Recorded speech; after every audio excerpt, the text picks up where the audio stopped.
Invasi Rusia ke Ukraina kini telah memasuki hari ke-324 pada Jumat 13 Januari 2023 sejak pertama kali dilancarkan pada 24 Februari lalu. Pada hari ke-324 invasi ini, beberapa peristiwa pun terjadi. Mulai dari pertempuran sengit yang terjadi di kota Soledar di bagian timur Ukraina, hingga Rusia yang disebut memanfaatkan Belarus sebagai batu loncatannya untuk menyerang Ukraina.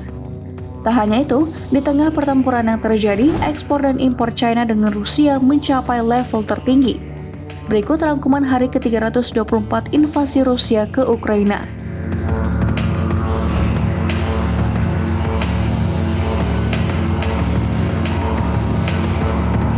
Hingga saat ini, pertempuran sengit terjadi di kota Soledar di bagian timur Ukraina.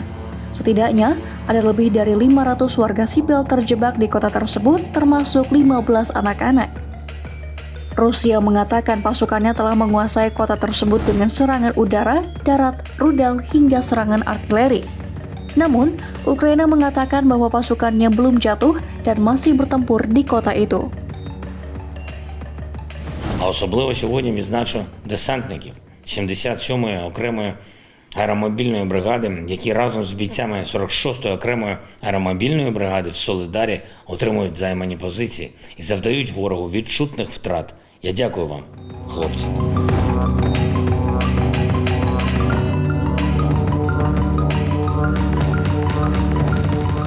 Sementara itu, Rusia disebut memanfaatkan Belarus sebagai batu loncatannya untuk menyerang Ukraina. Bahkan sejak Oktober 2022 lalu, Rusia telah mengerahkan pasukan di Belarus untuk latihan militer bersama. Namun dengan situasi perbatasan Belarus-Ukraina yang tengah tergenang air, Rusia tak dapat melancarkan serangannya dalam waktu dekat. Pejabat di Kementerian Luar Negeri Rusia menyebut Belarus dapat ikut masuk dalam konflik di Ukraina jika Kiev memutuskan untuk menyerang salah satu negara.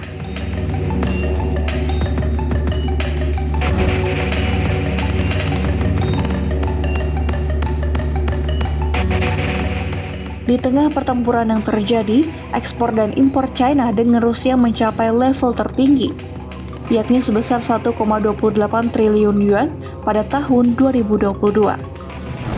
Dengan angka tersebut, perdagangan dengan Rusia menyumbang 3% dari total perdagangan China.